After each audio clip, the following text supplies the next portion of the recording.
In WWE history, some moments are just infamous. They blur the line between show business and something uncomfortably real. Back in 2009, Randy Orton was at the absolute height of his villainous powers. He wasn't just a bad guy. He was a predator who seemed to enjoy dismantling heroes. But to truly cement his legacy, he had to do something so vile it could never be forgotten. He had to cross a line. He had to make it personal. And in the WWE, no name is more personal than McMahon. The plan was wild, dangerous, and it involved Orton kissing the boss's daughter, Stephanie McMahon, right in front of her handcuffed and enraged husband, Triple H. What we saw on screen was pure evil. What we didn't see was the man behind the character Randy Orton, having a full-blown professional crisis, praying the whole thing would get scrapped just moments before going live. To get why this was such a big deal, you have to remember the Randy Orton of 2009. This wasn't the veteran apex predator we know today. This was a younger, more volatile Orton, the leader of the villainous group Legacy. He'd moved on from being the legend killer to something way more sinister, the Viper.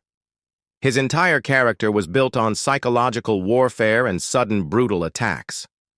The road to WrestleMania 25 was paved with the bodies of the McMahon family. The feud was one of the most personal the company had seen in years.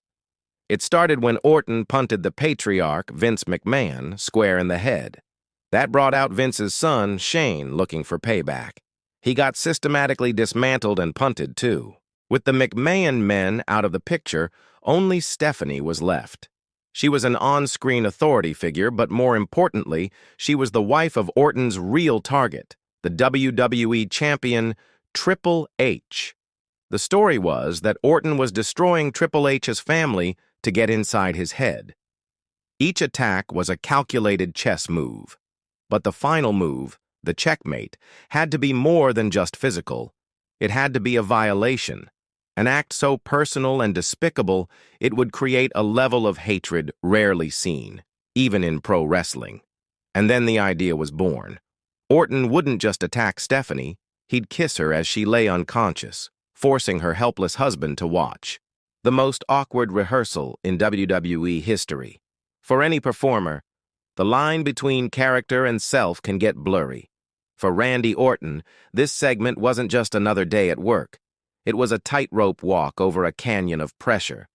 And the plan for this infamous kiss wasn't laid out by some producer. It was orchestrated by the one man whose daughter was at the center of it all, Vince McMahon. In a recent interview, Orton pulled back the curtain on the rehearsal, and it was even more uncomfortable than you'd think. Just picture it. A young Randy Orton, in his late 20s, is in the middle of the ring. Watching his every move are his two bosses, Vince McMahon, the chairman, and Triple H, one of the most powerful guys in the company. And they're there to direct him on how to DDT Stephanie McMahon and then kiss her while she's out cold.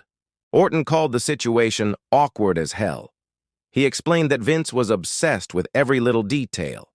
He needed to know where the DDT would happen, how far Triple H could reach while cuffed to the ropes, and exactly how the kiss would go down. Orton remembered being asked to demonstrate it. And then, of course, how are you gonna do the deal? Yeah. And I was like, I guess like this, it was so awkward. The pressure was just immense. Orton was so embarrassed he couldn't even bring himself to say the word kiss out loud. He admitted that he was secretly hoping the show would run long and they'd have to cut the segment for time. He said, I'm thinking God, I hope, time's cut and we have to cut the esk. I don't even want to say the K word. I was just awkward. I feel like I'm beat red. This wasn't some power-hungry villain loving his evil act. This was a performer under incredible stress about to create a massive TV moment in front of his boss and the husband of the woman involved. The kiss scene. Round the world. When it was time to go live, nothing was cut. The segment went ahead exactly as planned. On Monday Night Raw, the scene unfolded with chilling perfection. Triple H was lured into the ring and handcuffed to the ropes by Orton's crew, Ted DiBiase Jr. and Cody Rhodes. He was trapped, forced to watch the horror about to happen. Stephanie McMahon ran down to help her husband, but she walked straight into the viper's nest. Orton grabbed her, hit a sickening DDT, and she crumpled to the mat. The crowd was in stunned silence. This was already too much. But Orton wasn't done.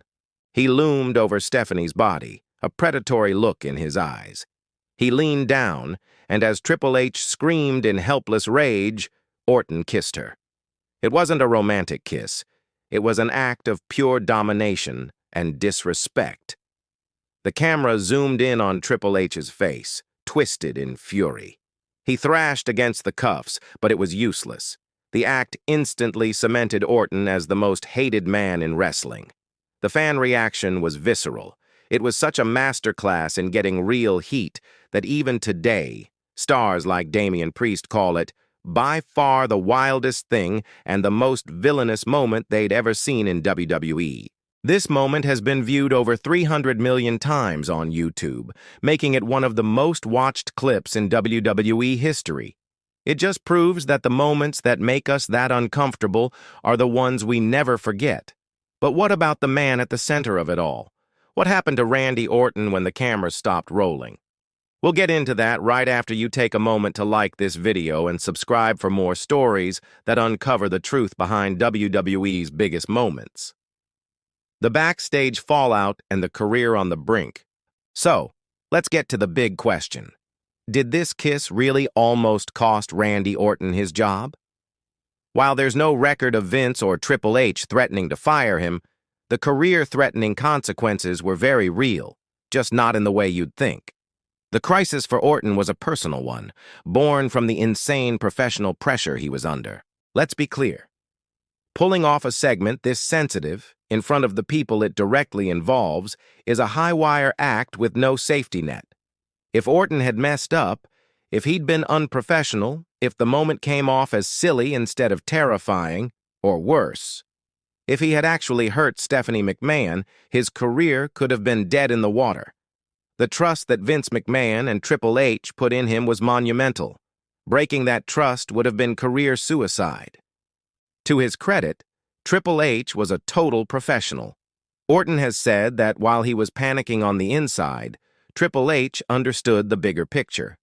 He knew how important this was for the story and for cementing Orton as a top-level heel. He had the wherewithal to know how amazing of a moment it would be. But that didn't make it any less stressful for Orton. He was the one who had to do it, knowing the man whose wife he was kissing was watching his every move, both as a character and as a man. The risk was off the charts. A lesser performer might have folded under that pressure. The crisis was the internal battle Orton was fighting, the need to perfectly execute one of the most despicable acts in WWE history while dealing with his own awkwardness and discomfort. In that sense, his career was on the line.